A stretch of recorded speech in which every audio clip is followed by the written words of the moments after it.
I checked the pressure readings on my console again. The numbers showed the stability of our operation.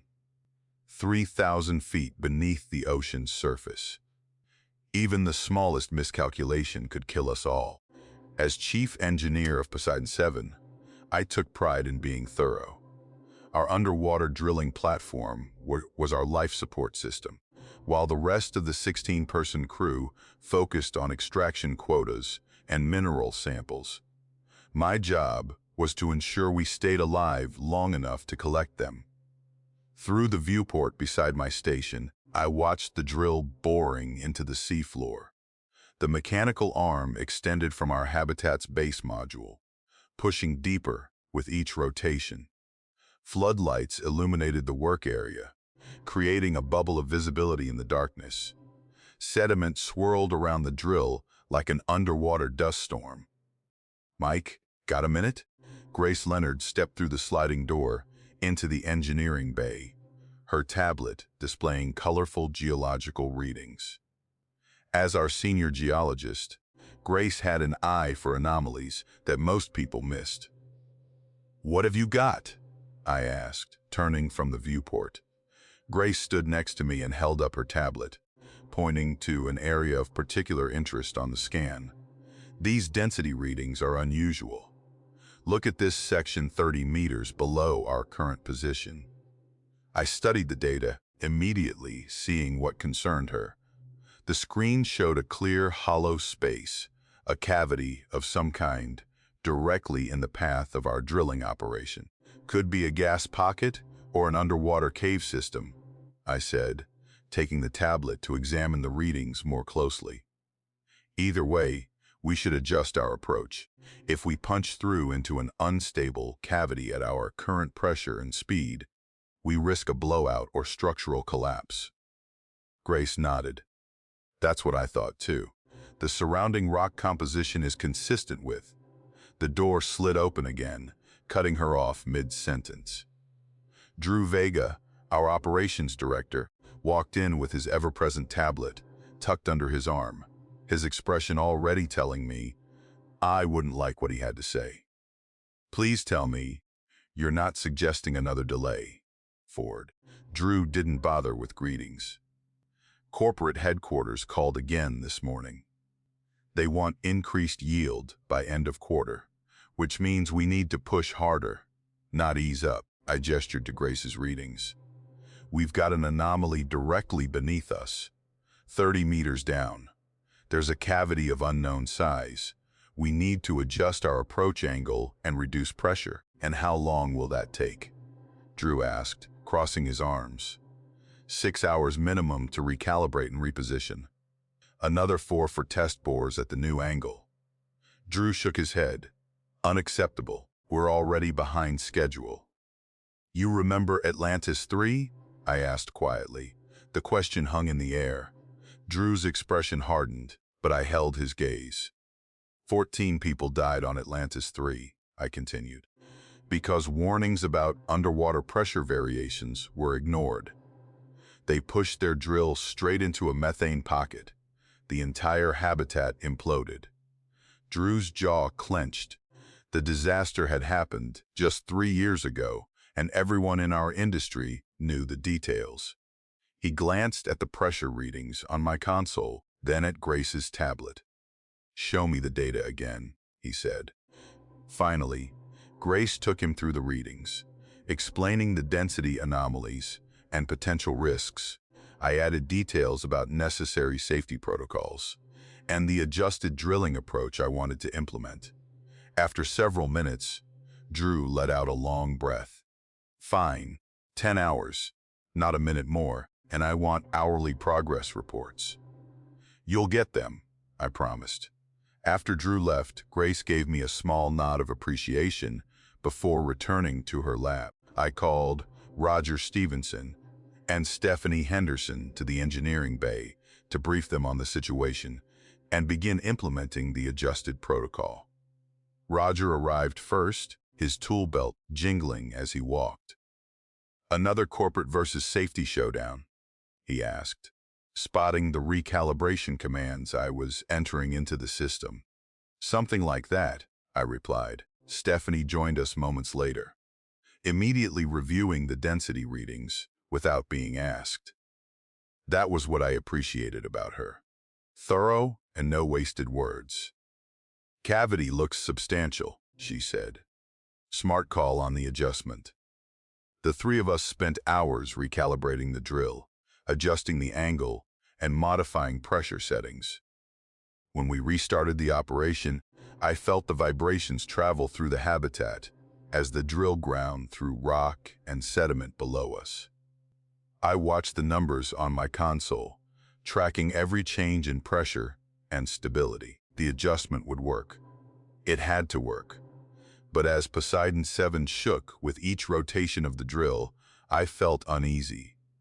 We were still drilling into the unknown, just from a different angle. I looked back at the viewport, watching sediment clouds swirl around our equipment. Here, mistakes meant death. Despite the protocol change, I kept one hand near the emergency shutdown controls. As the drill inched closer to the cavity beneath us, I felt it first in my hands. A subtle change in the drill's resistance that traveled up through the control panel. At exactly 1422 hours, the indicator needles dipped suddenly and a heartbeat later. Pressure alarms screamed across the engineering bay. Stop the drill. Pull back now, I shouted into my comm unit, my fingers already flying across the emergency protocols.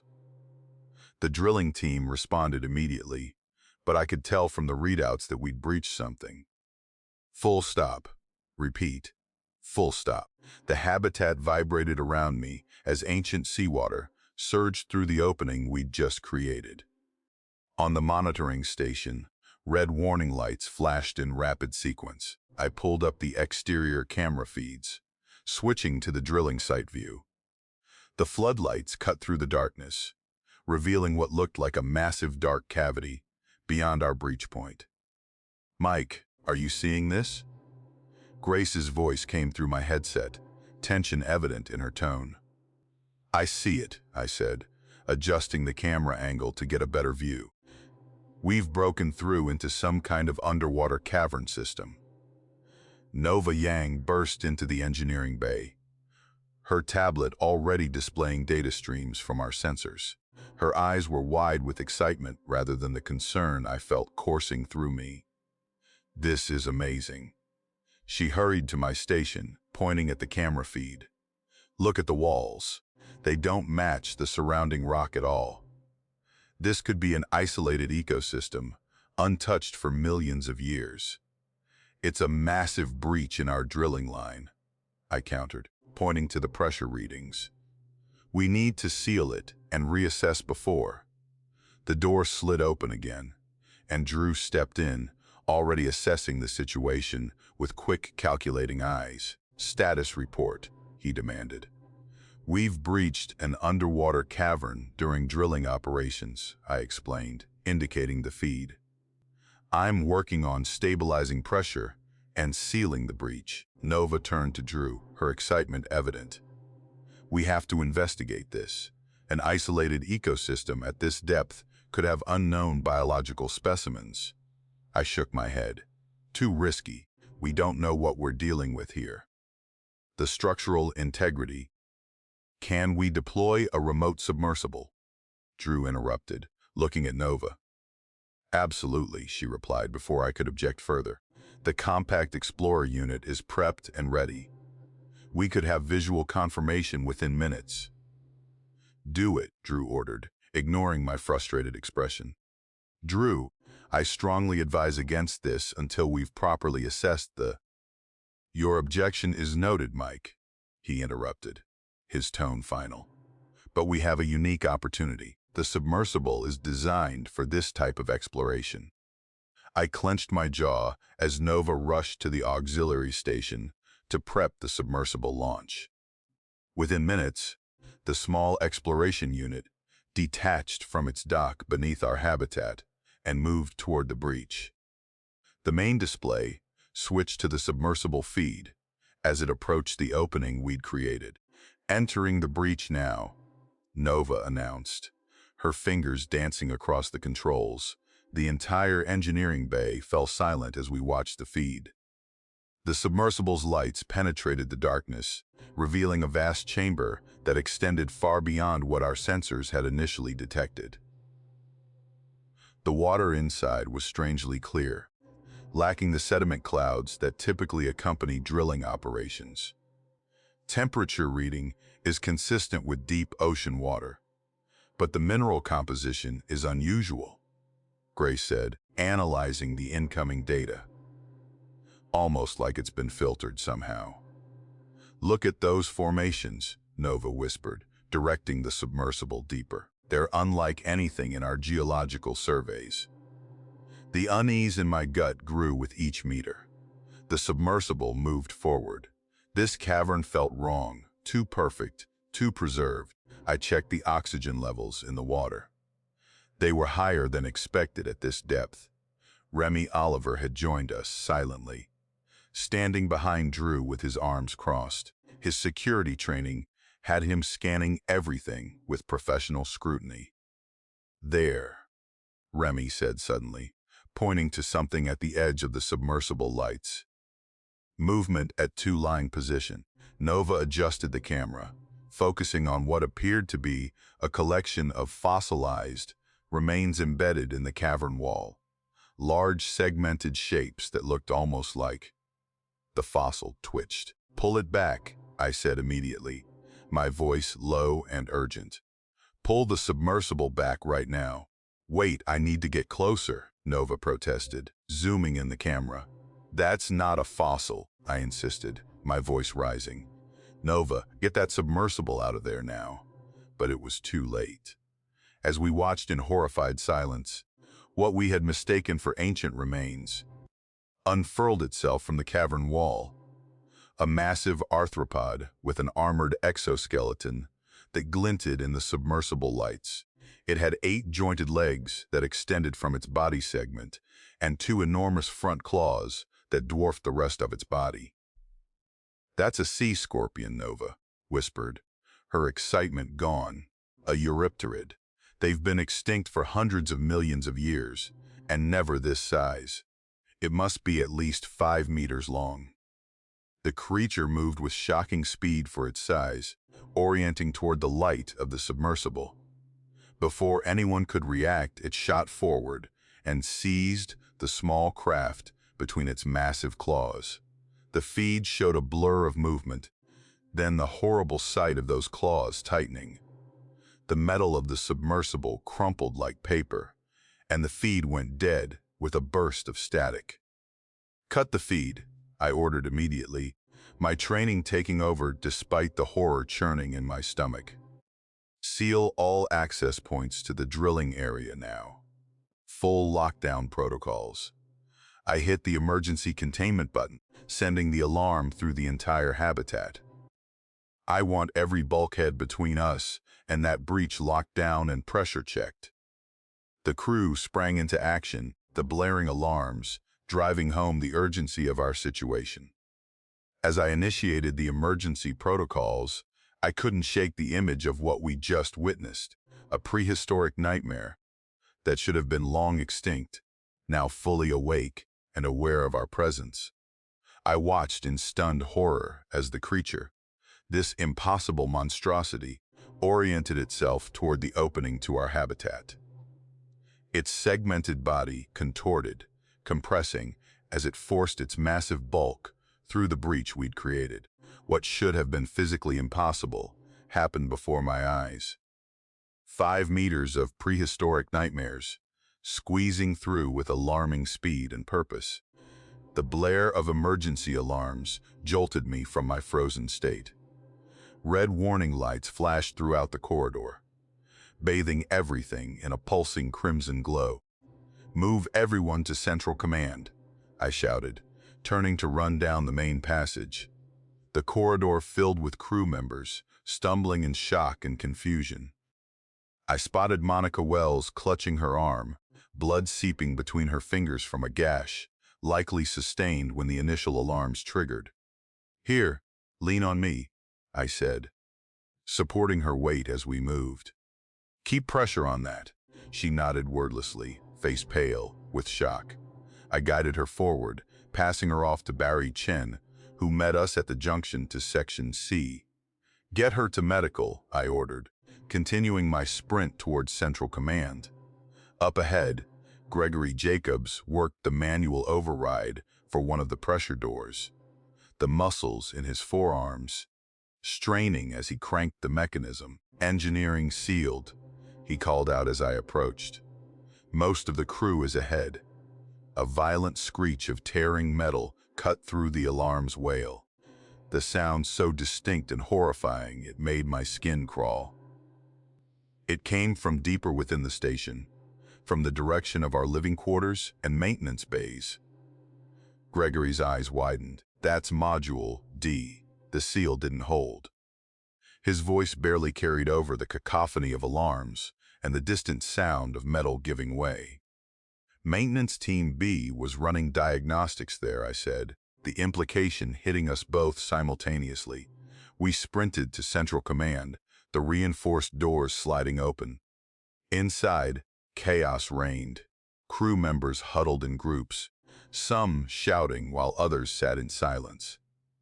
The command center screens displayed various sections of the habitat, some showing only static where camera feeds had been lost. Drew stood at the main console, his face taut with tension. "Status report now," he barked as I entered. "What the hell is that thing? And how did it get in?" "It forced its way through the breach," I reported, moving to the monitoring station.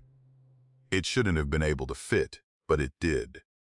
Tiffany Maia sat at the communications console, her fingers flying across the interface. "Mayday, Mayday, this is Poseidon 7, requesting immediate evacuation. We have a severe breach, and an unknown hostile entity has entered the habitat." She paused, listening to the empty static. No response from the surface. The storm might be blocking transmission. Genesis Young approached from the security station, her face grim.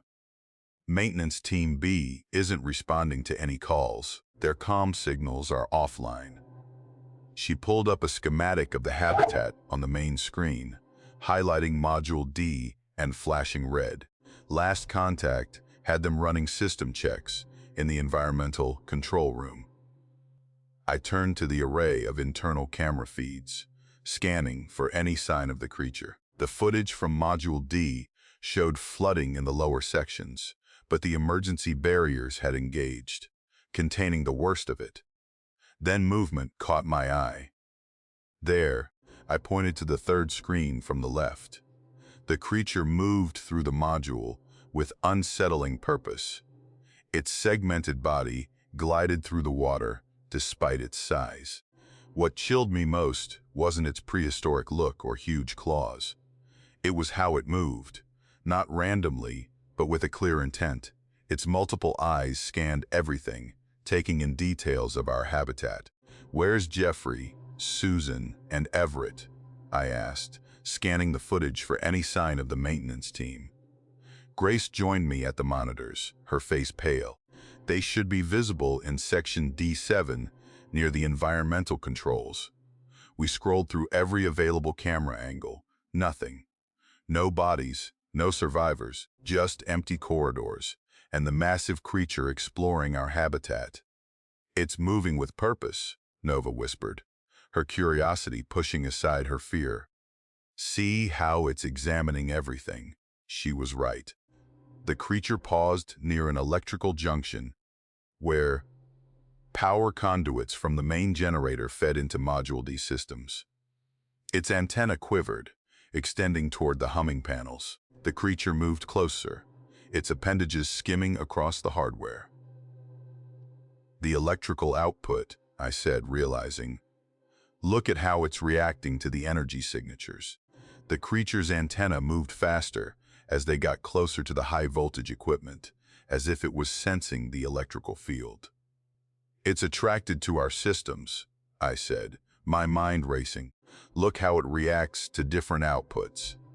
The lighting barely registers, but the junction panel has its full attention." Drew turned to me. What are you saying? I'm saying it's responding to electrical energy. That might be our only advantage. I pointed to the screen where the creature was now investigating a power coupling. It's not just randomly destroying things. It's drawn to power sources. We might be able to use that. I watched the creature move to another power conduit, its segmented claws probing the metal housing as if it knew what it was looking for. Each movement showed an unsettling intelligence. The thing was 5 meters long, its armored exoskeleton gleaming under our emergency lights as it investigated the junction box with purpose. The overhead light suddenly flickered, dimming for just a few seconds before stabilizing again. The reaction was immediate. The creature's entire body tensed, and it attacked the power conduit with renewed vigor, pincers striking the metal with enough force to dent the reinforced housing. I stepped back from the monitoring station, not wanting to believe what I was seeing.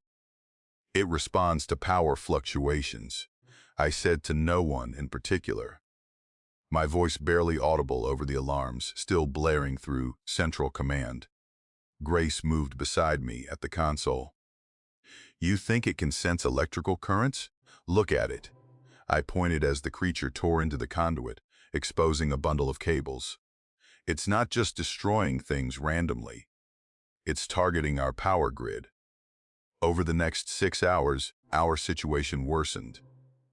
The creature broke into Module C, ripping through a maintenance access point connected to the power distribution network. The pressure alarms blared as that section failed, and we had to seal it off completely. By hour 3, it had found its way into Module E, where our secondary life support systems were housed. I stood helplessly at the monitoring station, watching through camera feeds, as it systematically destroyed connection points, ripping through circuitry with surgical precision.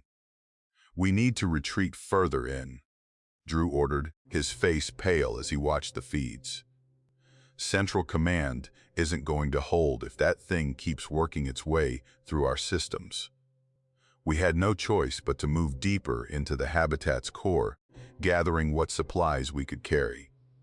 16 of us crowded into the innermost section, designed as a final emergency shelter. The space wasn't meant to hold so many for long, but it was our only option as the creature methodically cut off our escape routes, one by one. It was Monica who suggested the desperate plan. The auxiliary submersible in Bay 2 might still be accessible through the maintenance tunnel, she said, pulling up the schematics on her tablet. If a small team could reach it, we could at least get a distress call out before the communications array fails completely. I studied the route she indicated. It was risky. The tunnel would take them dangerously close to where the creature had last been spotted. But with our systems failing and oxygen levels already dropping, we were running out of options. I'll go, Monica volunteered. Gordon, Jeffrey, Marcus, and Ashlyn quickly joined her. I wanted to object. Sending anyone out there felt like a death sentence, but we needed that submersible if any of us were going to survive. We gave them handheld lights and emergency breathers, then watched them enter the maintenance access hatch. For 20 minutes, we tracked their comm signals, tensing each time they went silent. For more than a few seconds, they made it within 30 meters of the submersible bay, when Monica's voice came through in a panicked burst. It's here. It came through her words cut off in a scream that turned my blood cold. We heard Marcus shouting something about the emergency hatch, then Gordon yelling for Jeffrey to move faster. The comms erupted with overlapping voices and the horrible sound of tearing metal. Then Ashlyn's voice clearer than the others. Seal the tunnel behind us. It's coming through. Her words ended in static. The life sign monitors on our screens flatlined one after another. 5 more lives gone in less than a minute. No one spoke as we stared at the dead comm lines. 5 more friends gone. 5 more names to add to the list of casualties. I closed my eyes, trying to breathe, fighting against the weight of responsibility that threatened to paralyze me. When I opened my eyes again, I forced myself to focus on the monitoring screens, watching the creature's movements after the attack. It hadn't returned to the breach in the drill site as I'd expected. Instead, it continued moving through the habitat, targeting junction boxes and power relays. "It's not just attacking us," I said slowly, piecing together what I was seeing. "It's systematically destroying our habitat systems." I pulled up the feed from Module F, which we'd evacuated early on. The creature had torn through there hours ago, but now it showed no interest in returning. Something clicked in my mind. "Look at this," I called to the others, pointing at the screen. "We powered down Module F completely after evacuation to conserve energy. Notice how it hasn't gone back there since." Drew leaned in. "What are you suggesting?" "I think it follows energy signatures," I explained, pulling up multiple feeds side by side. "Watch its movement pattern. It's consistently heading toward active systems. When we shut down Module F, it lost interest completely." Nova pushed her way to the front, her eyes narrowing as she studied the creature's movements. "You're right. It's not random at all." She took over the console, reviewing footage from earlier attacks, slowing down the video to analyze the creature's behavior. "I know what this is," she said finally, her voice barely above a whisper. "It's a Eurypterid, a sea scorpion, but they've been extinct for millions of years." "Clearly not all of them," Grace said, her voice tight with tension. "It must have been trapped in that underwater cavern we breached," Nova said, her curiosity pushing aside her fear. "An isolated ecosystem preserved for millions of years until we drilled into it." "But why is it attacking us?" Grace asked, the question hanging in the air between us. Nova turned to me with a grim expression. "Two possibilities. Either it's territorial and sees us as invaders, or—" She hesitated. "Or what?" Drew demanded. "Or it sees our electrical systems as a threat," Nova said. "Many ancient marine species were sensitive to electrical fields. They used them for hunting and navigation. Our habitat must look like a huge electrical anomaly to a creature that's never encountered human technology." As I processed Nova's words, a terrible realization began to form in my mind. If the creature was drawn to our electrical systems, following energy signatures throughout the habitat, then there was only one way to make it lose interest in us. "We need to shut everything down," I said, the weight of the decision already settling on my shoulders. "Every system, every light, every power source, complete darkness." The implications hit me all at once. No heat, minimal air circulation, no communications. But as I looked at the screens, showing the creature tearing through another power junction, I knew we had no other choice. It was either that or wait to be picked off one by one as our habitat failed around us. "We need to power down completely," I said, the words hanging in the tense air of Central Command. "Everything, main systems, auxiliary power, communications, all of it." The suggestion was met with stunned silence.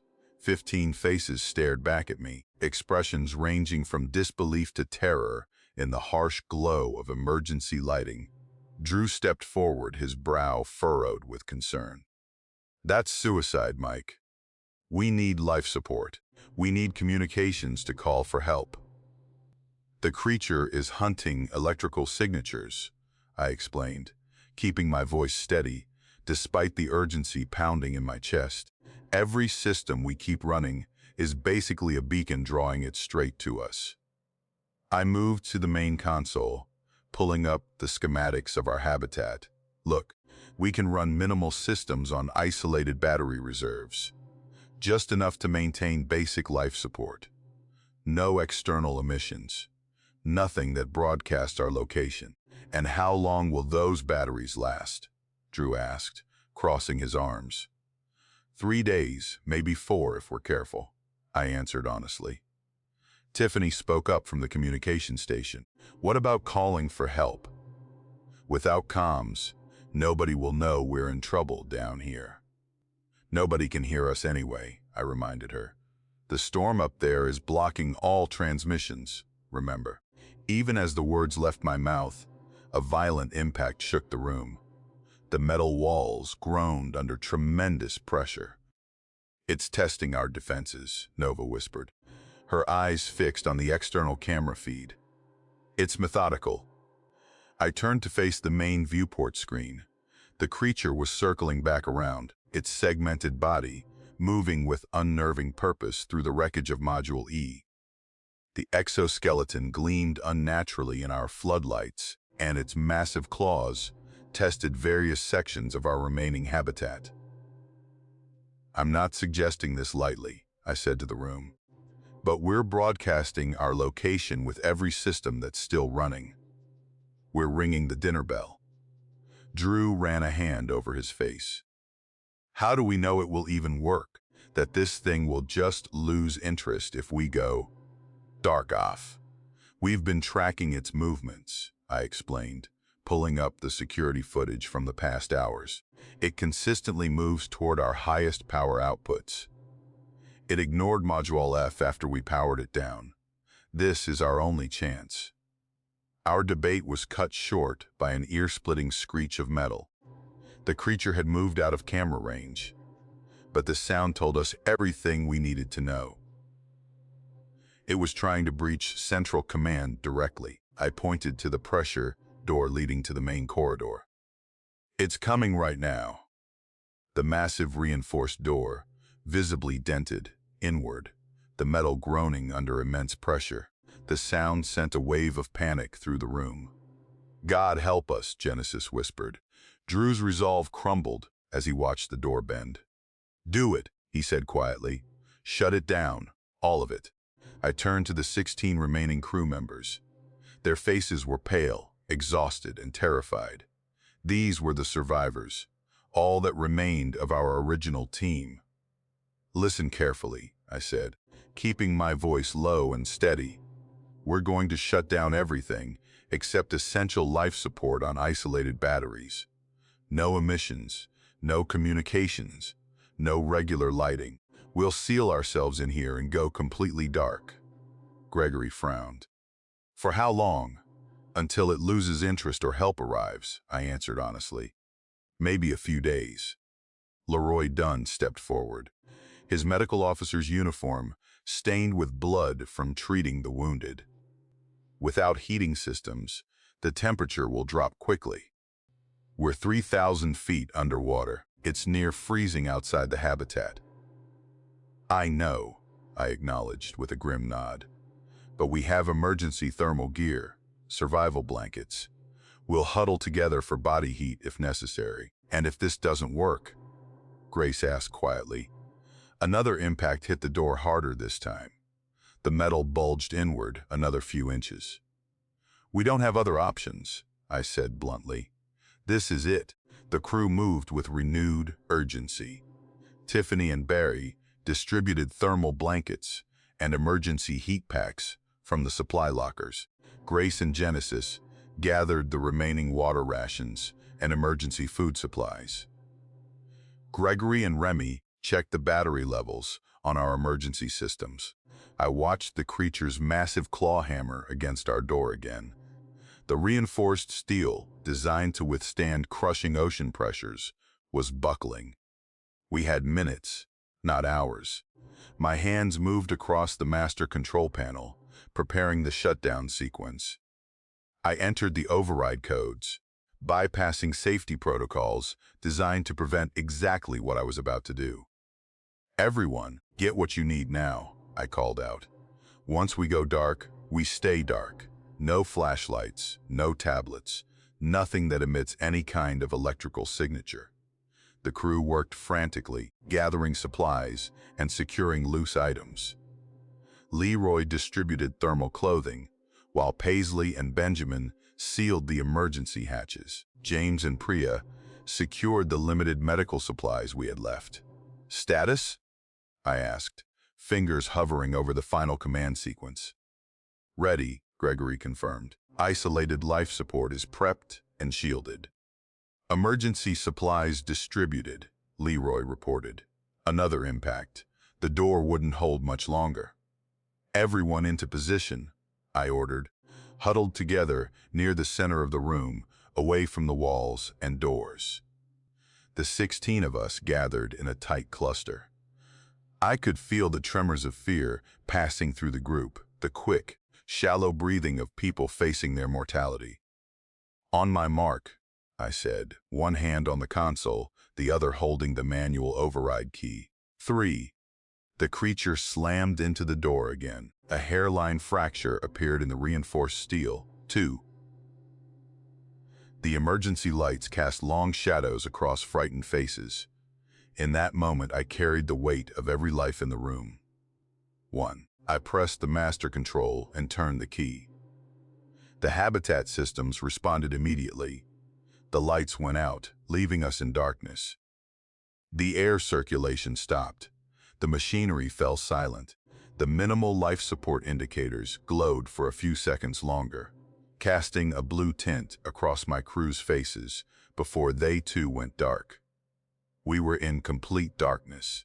The only sounds were our breathing and the creaks of the habitat shifting. Outside, something massive moved, listening and hunting. And then we waited, suspended in darkness 3,000 feet beneath the surface of the ocean. The darkness was absolute. I pressed between Grace and Gregory, our shoulders touching as we huddled like penguins in the Antarctic. With all systems powered down, the temperature inside our underwater home dropped fast. I could feel the body heat of 15 other people around me. All that remained of our crew. "How long do you think we can last like this?" Grace whispered, her breath warm against my ear. "As long as we need to," I said, though I wasn't sure that was true. We'd been in darkness for just over 24 hours now. The central module, never designed for 16 people to camp out in, felt both cramped and eerily vast in the darkness. I knew Drew sat somewhere to my right, Nova and Tiffany beyond him. Remy and Genesis had positioned themselves near what used to be the main exit. Though what good guard duty did in pitch blackness, I couldn't say. Leroy had insisted on keeping the medical supplies within arm's reach. The others, Paisley, Barry, Sadie, Richard, Benjamin, Priya, and James, formed a rough circle with us, everyone touching its shoulders, knees, or backs. Something scraped against the outer hull, a sound like metal dragging across metal. Everyone went still. Even our breathing seemed to pause. It was out there, hunting, searching. The scraping moved slowly around the circumference of our module.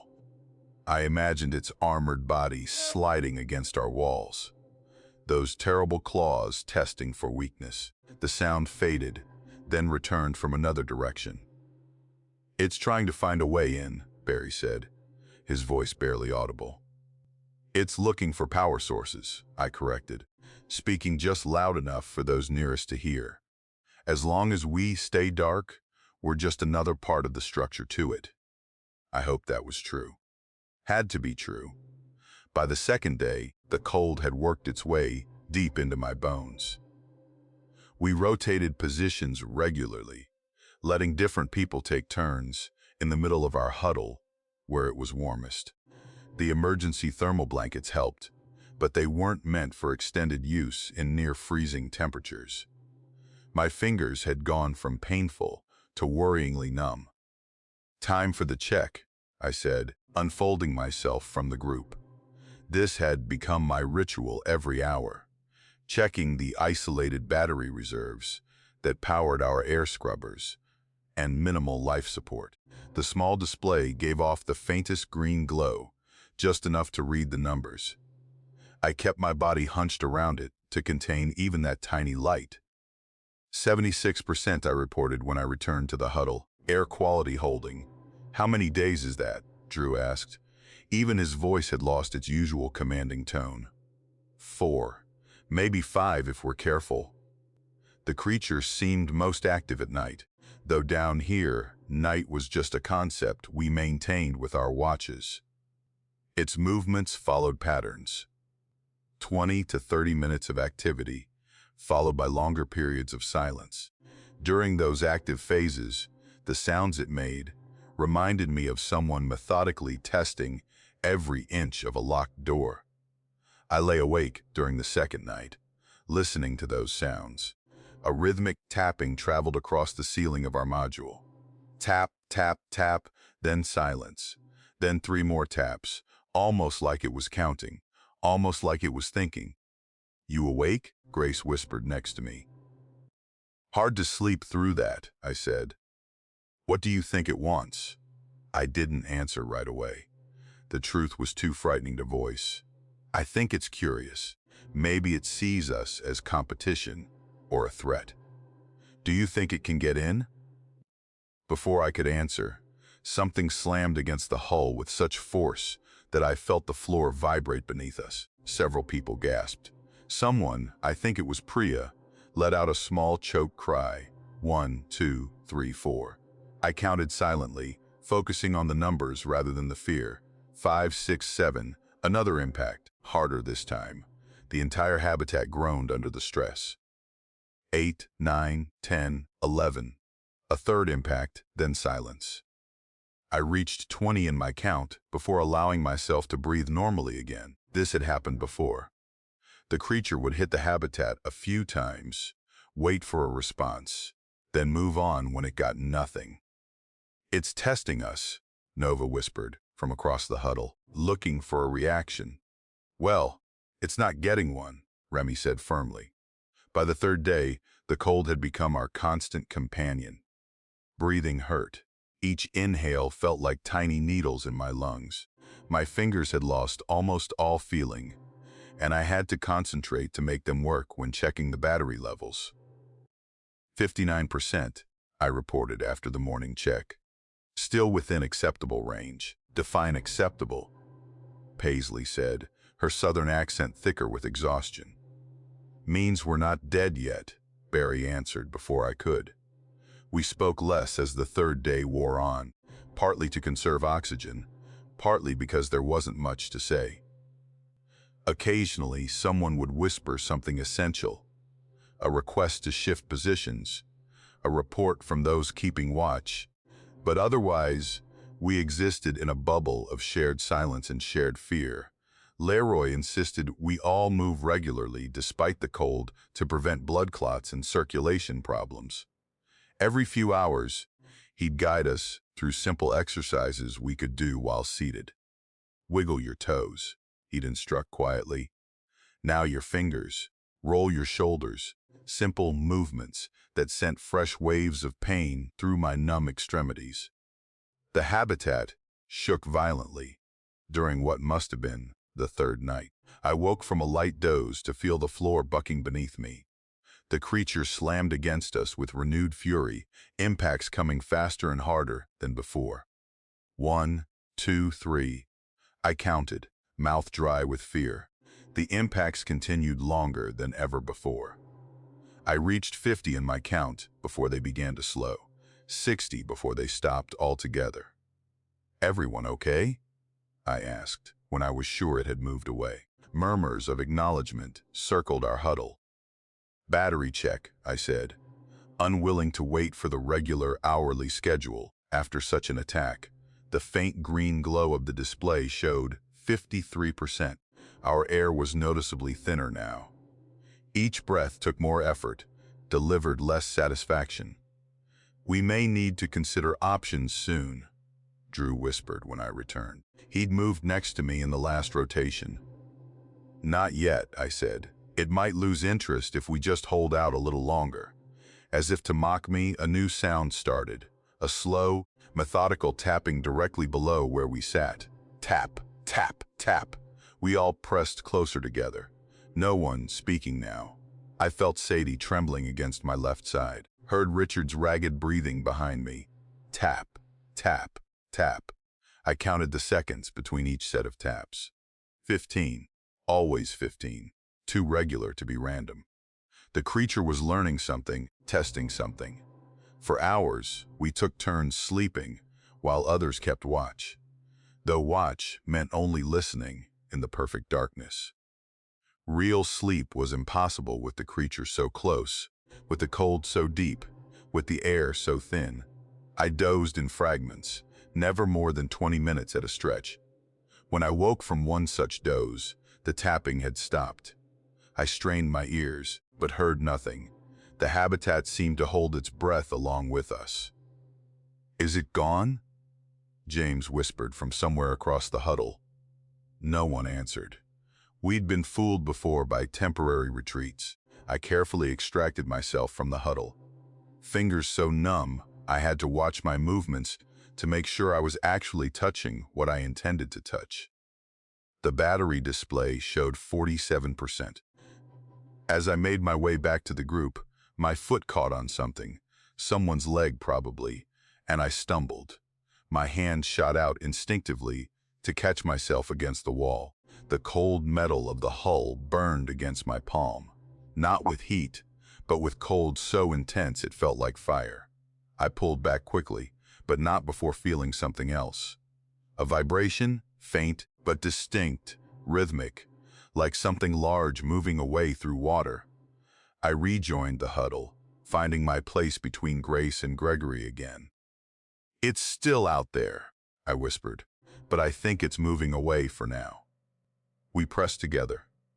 16 people breathing slowly in the dark, listening to the sounds of our damaged home and the creature that hunted us. I checked my watch. 3 days exactly since we powered down. 3 days in darkness, 3 days of cold, 3 days of fear, and still we waited, not knowing if we'd outlast the thing outside, or if our own dwindling resources would claim us first.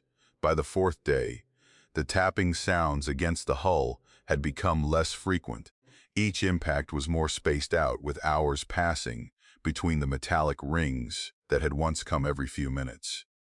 The silence gave us small pockets of hope. "You hear that?" I whispered to Nova, my voice hoarse from disuse and dehydration. "The lack of sound?" "Yes," she whispered back, from somewhere to my left. Nova monitored our external sensors on passive mode, the only equipment we kept running on minimal battery power. The sensors didn't emit energy the creature could detect. They only received data, making them our safest view of the outside. We spent the day in silence, tracking the pattern of impacts. Our bodies pressed together for warmth, but it faded as our temperatures dropped in the cold. On the 5th day, Nova pulled herself from our group and crawled toward me. I felt her hand touch my arm before she spoke. "Mike," she said softly, her voice barely audible. "The readings are clear. It's gone back to the cavern. Based on movement patterns and energy signatures, I'm certain it's lost interest in us." I sat up slowly, my joints aching from days of minimal movement. "You're sure?" "As sure as I can be. The passive sonar shows movement patterns consistent with retreat. Nothing has approached the habitat in 18 hours. I considered our options carefully. The habitat's battery reserves were critically low. We couldn't remain in darkness much longer, without risking complete system failure. Our air quality had been steadily declining, and the temperature inside had dropped to levels that threatened hypothermia. "We need to restore power," I said. "Limited systems only. We'll start with minimal heat and air circulation, but keep external emissions as low as possible." I crawled to the main console, my movements clumsy from cold and exhaustion. Finding the system panel by touch, I entered the restart sequence I'd memorized years ago, but never expected to use. The code was designed for emergency recovery after catastrophic failure, exactly what we faced now. The overhead light stayed off as requested, but I felt the vibration as systems began to restart. The air circulation fan started up, followed by the warming of the thermal regulators. "Everyone stay where you are," I called out. "We're bringing essential systems online, but we need to keep power usage minimal." As blood began flowing more freely to my extremities, the pain was immediate and intense. My fingers burned as circulation returned, the sensation like thousands of tiny needles pushing underneath my skin. I bit my lip to keep from making noise, tasting blood. Around me, I heard similar soft gasps and stifled sounds of discomfort as the others experienced the same painful return of circulation. The thin emergency thermal blankets rustled as people shifted positions for the first time in days. The habitat creaked as metal expanded with the heat. Each sound made me tense, waiting to see if the creature would return. Drawn by our reactivated systems, after 30 minutes without incident, I risked turning on a single low-powered light in the command center. The dim illumination felt blinding after days in total darkness. I looked around at the survivors, 16 people with sunken eyes, chapped lips, and the hollow stare of those who'd seen too much horror. "The habitat can't sustain us," I announced, getting straight to the point. "The structural integrity is compromised in multiple sections, and our life support systems are running on backup power that won't last. We need to prepare the auxiliary submersible for evacuation." No one argued. They'd all seen the damage reports before we'd shut down, and the days in darkness had only worsened our situation. The auxiliary submersible was our only viable escape option, a small transport vessel meant for emergency evacuations that could hold 20 people at maximum capacity. "Gregory," I said, turning to our remaining engineering specialist, "I need you to help me check the submersible oxygen systems. They'll need calibration for 16 people." He nodded, his face gaunt but determined. "I'll gather the diagnostic tools." I turned to Drew and Grace. "We need to inventory and load all essential supplies, water, rations, and emergency equipment. Be conservative. Weight and space are critical factors." "Understood," Grace said, her voice rough from disuse. Drew simply nodded and followed her toward the storage compartments. I looked toward our medical officer. "Leroy, have James and Priya secure all necessary medical supplies. Focus on decompression sickness treatment and hypothermia management." "Already on it," Leroy replied, gesturing for James and Priya to follow him to the medical bay. With the others dispatched to their tasks, I returned to the command console and pulled up the navigation charts. The submersible would need to ascend slowly to avoid giving us all decompression sickness. At our current depth, we'd need multiple stops on the way up. I ran calculations, factoring in our oxygen, battery power, and ascent path, each variable balanced against the others. A slow ascent would exhaust our oxygen before we reached the surface. A fast one risked decompression sickness. The submersible's power would be strained to maintain life support during the journey.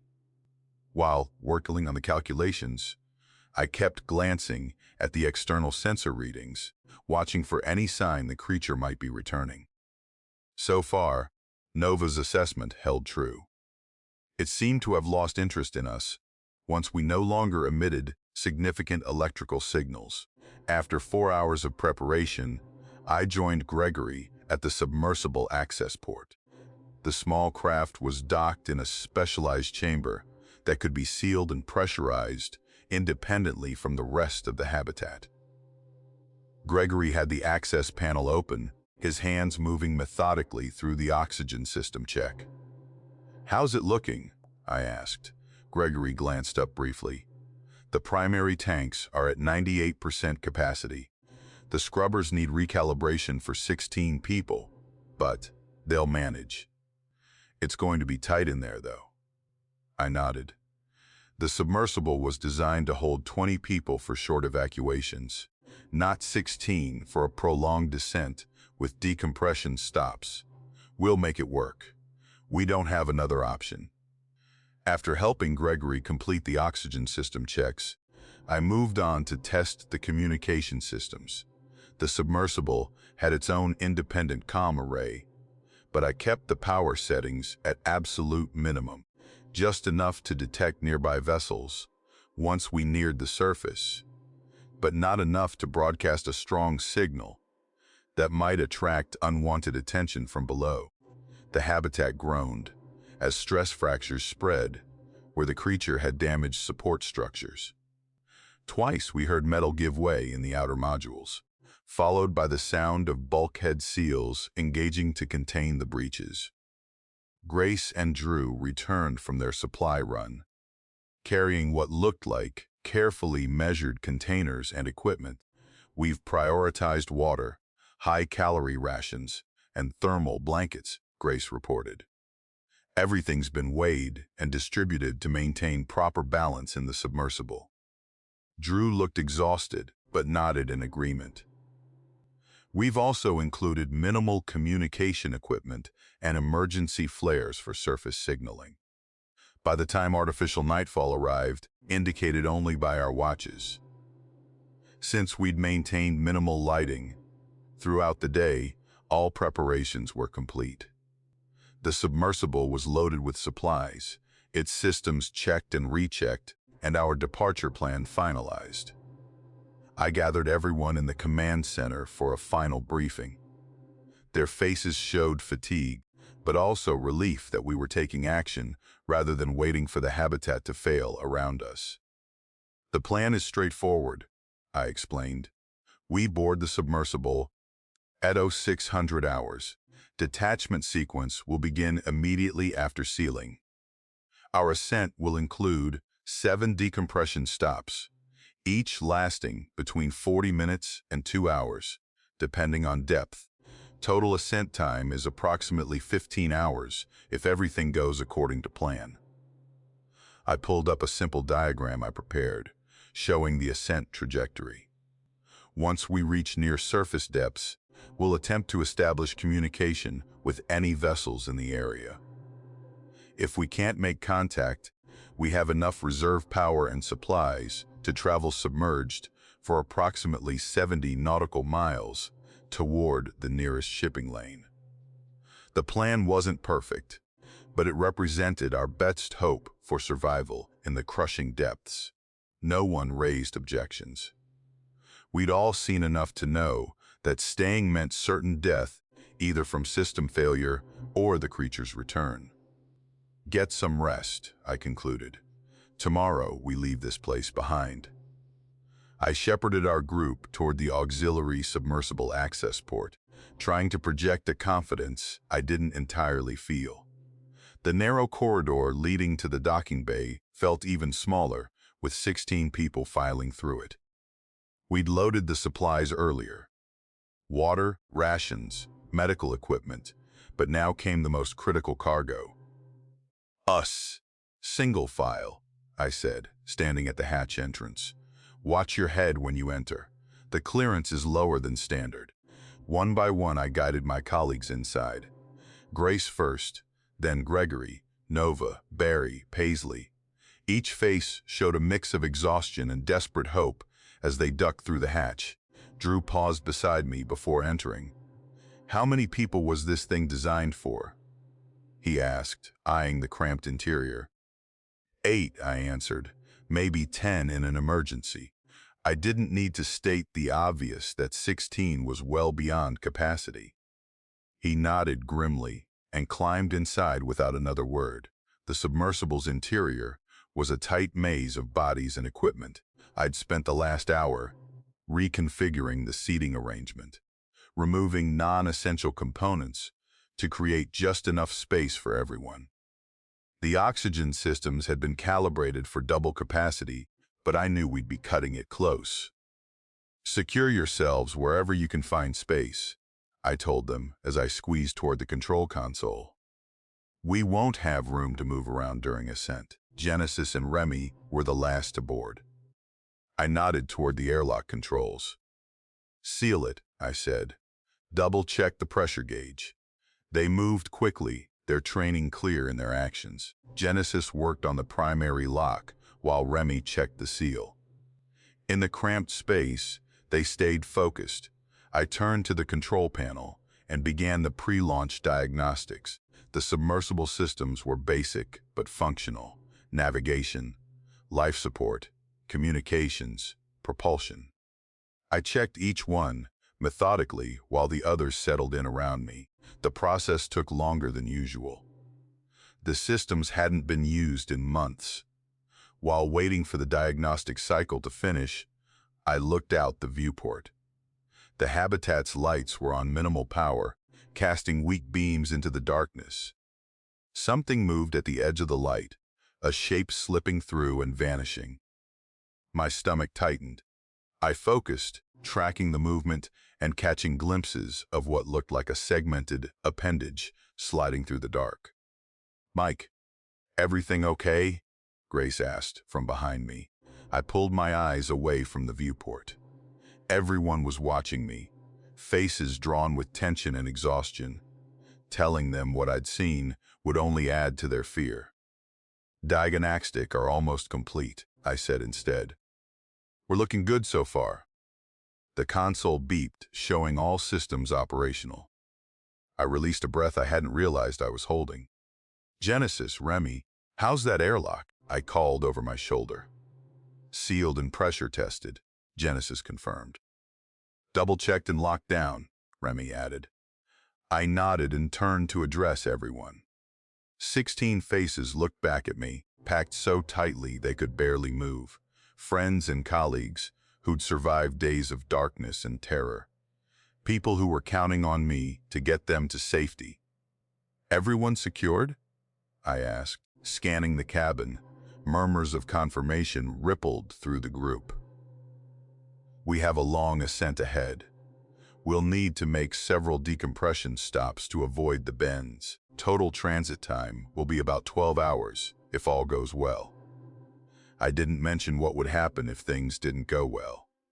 They already knew. "Starting detachment sequence," I announced. Turning back to the console, I entered the command codes and initiated the release procedure. The submersible clamps disengaged from the docking port, with a series of metallic clanks that resonated through the hull. "Releasing docking clamps," I said, my voice steady, preparing for separation. The final latch released, and the submersible shuddered violently. Several people gasped. The craft swayed as it floated free from its housing. "Normal separation turbulence," I assured them, though the shaking was worse than I expected. The damaged habitat was likely affecting the docking mechanisms. I engaged the thrusters at minimal power, just enough to guide us away from the habitat. The craft responded sluggishly, the extra weight of our overcapacity crew affecting its handling. "Beginning ascent protocol," I said, adjusting our orientation to point upward at a gentle angle. "First stop will be at 2,700 feet. As we pulled away, I allowed myself one last look at Poseidon 7 through the viewport. The habitat looked broken and dark, with only a few emergency lights still functioning. Then I saw it. The massive shape moving around the structure. The Eurypterid, its segmented body, coiled around one section of the habitat before sliding toward the breach our drilling had created. I watched as its enormous form disappeared into the opening, returning to the ancient cavern we never should have disturbed. I said nothing about what I'd seen and focused on the controls. We needed to conserve power. I set our systems to use minimal energy to extend our battery life and to avoid detection if the creature decided to follow. "Settling in for the ascent," I said. "Everyone try to stay as still as possible. We need to conserve oxygen." The craft climbed slowly through the crushing depths. At our first decompression stop, I held our position, monitoring the pressure gauges carefully. Inside the cabin, no one spoke. The only sounds were the soft hum of the life support systems and the occasional creaking of the hull as pressure changed. The next hours passed in tense silence. The oxygen situation became more evident as time went on. The air grew increasingly stale, despite the scrubbers working at full capacity. We'd all agreed to limit communication to necessary exchanges only. "How are we doing?" Drew whispered after our third decompression stop. "On schedule," I replied quietly. "Oxygen at 64%. We're good." That wasn't entirely true. We were just barely within acceptable parameters, but telling them that wouldn't help anyone.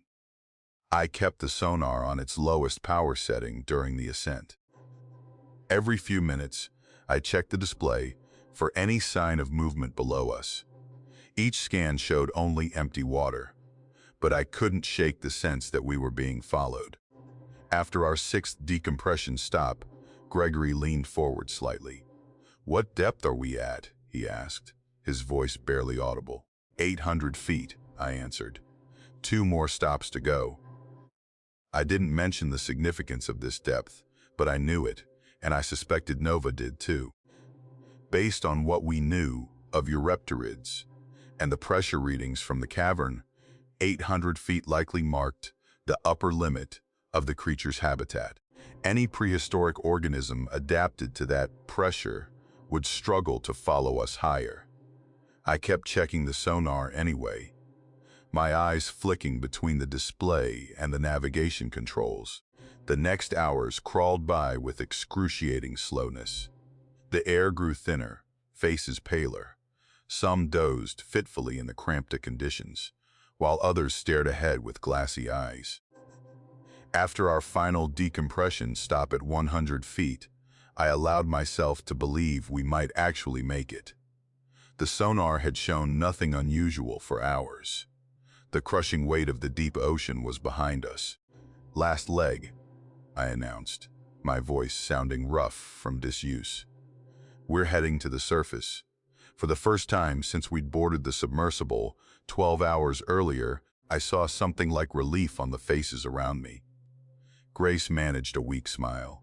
Remy nodded once firmly. Even Drew's perpetual frown softened slightly. "We made it past its hunting depth," Nova whispered, voicing what I'd been thinking. No one asked what it was. We all knew. As we climbed toward the surface, I felt something shift in my chest.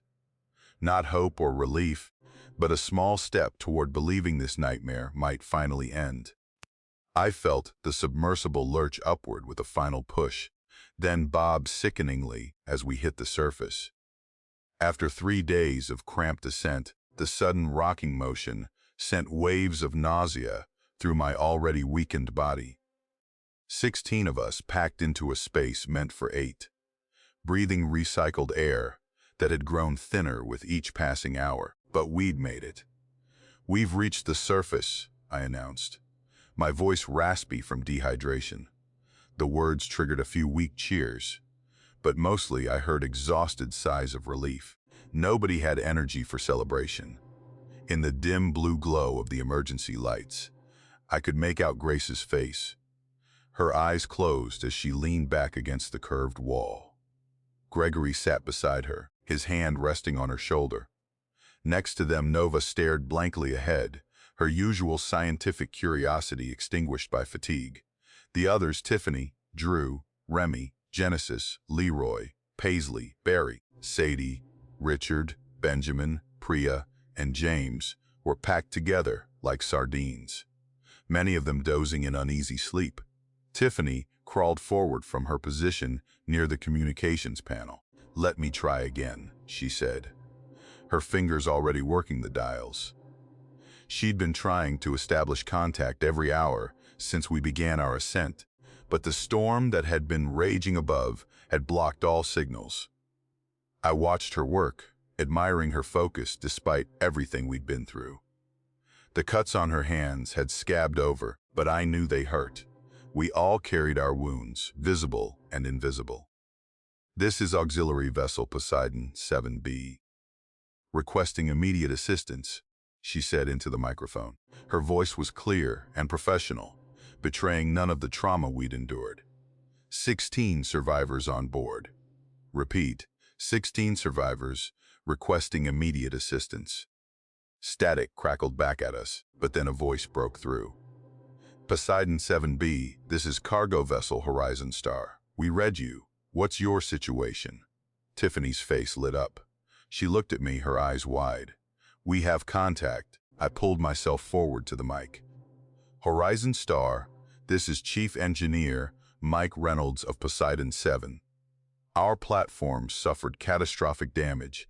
We require immediate medical assistance and evacuation. 16 survivors on board.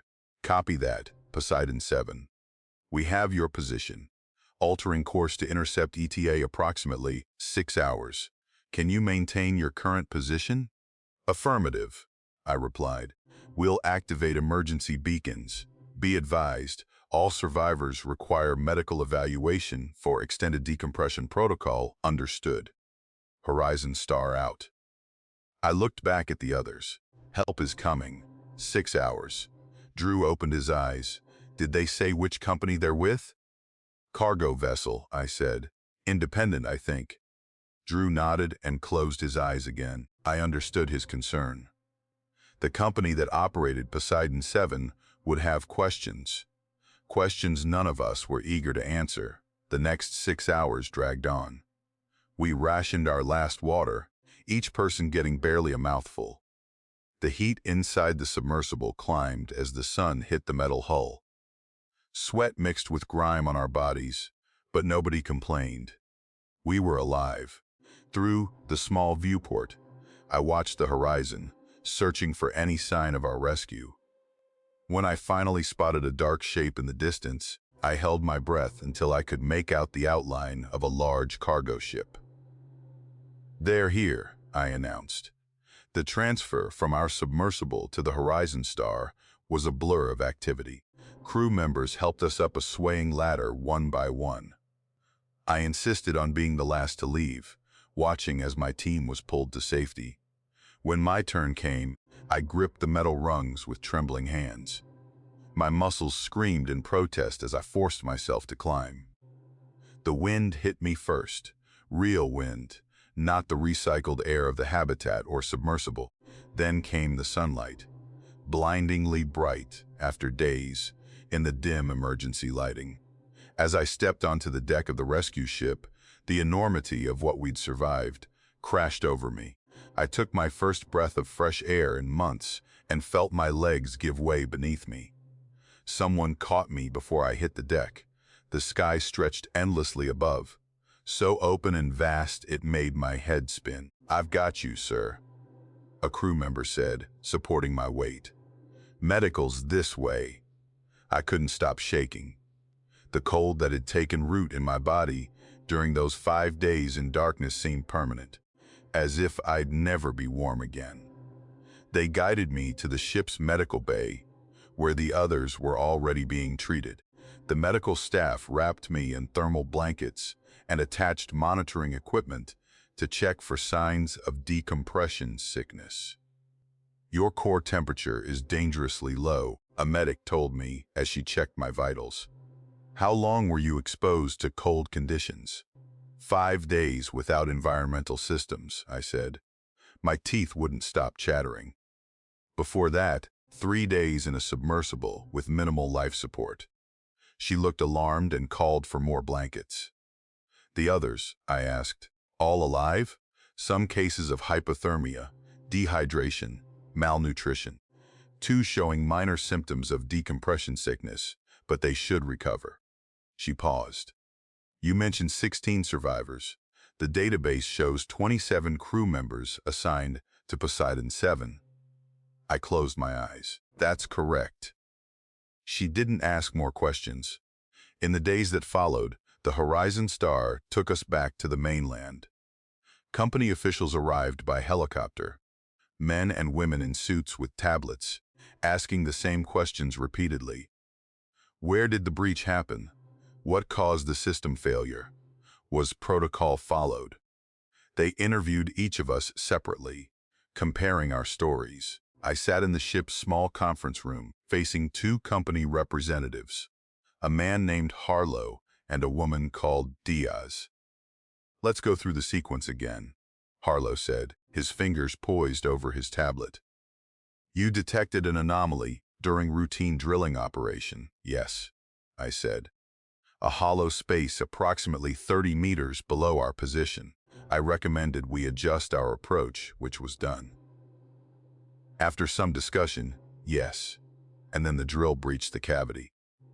There was immediate pressure destabilization. Multiple systems failed simultaneously, resulting in flooding of modules D, E, and F.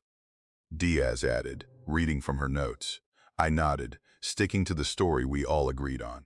The 16 survivors decided to leave out what we found. Who would believe us? An ancient sea creature that should have been extinct for millions of years. A predator that hunted electrical energy? We'd sound crazy. The company would bury the truth anyway. The report will say the cause was a system failure from unexpected pressure changes, Harlow said, focused on his tablet. Tragic, but unavoidable, Diaz added. Environmental factors we couldn't predict. I wanted to laugh, beyond reasonable prediction. That was one way to describe a prehistoric monster that should have been extinct for millions of years. 11 crew members lost, Harlow said, reading from his tablet. Jeffrey Wilson, Susan Cho, Everett Mills, Monica Wells, Gordon Reeves, Marcus Thompson, Ashlyn Parker, David Chen, Zoe Ramirez, Rohan Patel, and Olivia Dawson. Each name hit me like a physical blow. I had been their chief engineer. Their safety had been my responsibility. You did everything you could, Mr. Reynolds, Diaz said, noticing my expression. The company recognizes your efforts in saving 16 lives under extreme circumstances. I nodded, but said nothing.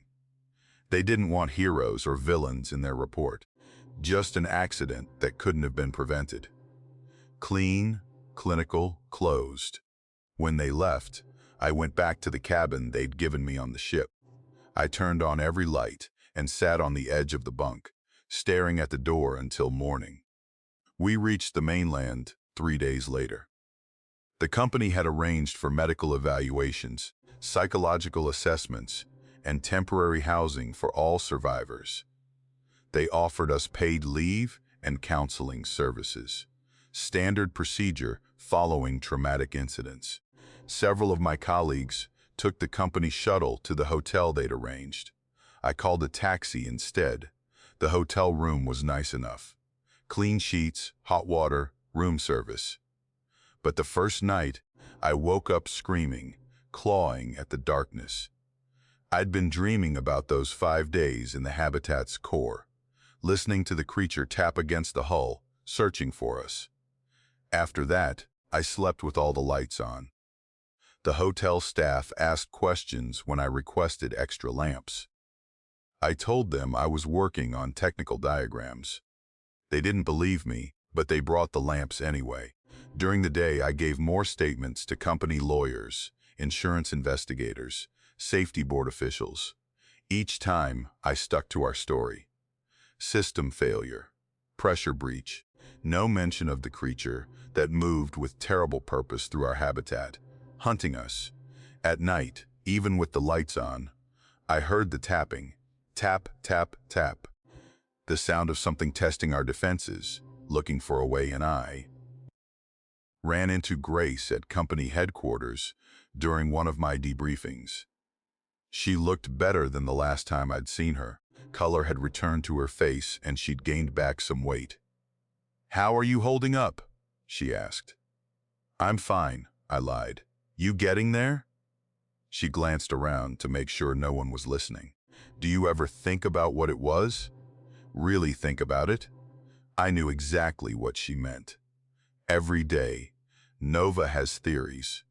She thinks it might have been down there for millions of years, trapped in that pocket, dormant until we woke it up. "Does it matter what it was?" I asked. Grace studied my face. "I guess not, but I keep wondering if there are more of them down there." I didn't answer. I'd been wondering the same thing. 1 month after our rescue, The company organized a memorial service for the 11 crew members we'd lost. It was held at a coastal park, with the ocean spread out behind the podium, where executives offered platitudes about sacrifice and courage. The families of the deceased sat in the front row, many of them crying quietly. I stood at the back alongside the other survivors. Gregory nodded to me when I arrived. Nova was there with Remy. Drew stood apart from the rest of us, talking with company executives. Tiffany gave me a small, sad smile. As the company president spoke about the unfortunate accident that had claimed 11 brave souls, I looked past him to the ocean. The water was calm today, sunlight dancing on the surface. It looked peaceful, beautiful even, but I knew what lurked in the depths. After the service, I walked down to the shore. The waves lapped gently against the sand. A child nearby was building a sand castle, laughing as the tide crept closer to her creation. "It never looks dangerous from here," Grace said, joining me. "No," I agreed. "It's good at hiding its secrets." We stood in silence for a while, watching the horizon. That evening in my apartment, I hadn't gone back to my old place yet. Wasn't ready for that. I turned on the TV while making dinner. I wasn't really watching, just needed the noise to fill the silence. But then a phrase caught my attention. Unusual electromagnetic disturbances detected in deep-sea communications cables. I turned up the volume. A reporter was speaking over footage of a research vessel, thousands of miles from the recent Poseidon 7 incident. Engineers report unexplained power fluctuations and signal disruptions in the Trans-Pacific cable network. Experts are attributing the phenomena to underwater seismic activity, though some scientists question this explanation, given the lack of registered earthquake events in the region. The camera cut to a map showing the affected area, a section of cable in the Western Pacific, far from where Poseidon 7 had been located. I sat down slowly, my dinner forgotten. I knew what caused electromagnetic disturbances. I knew what was attracted to electrical energy.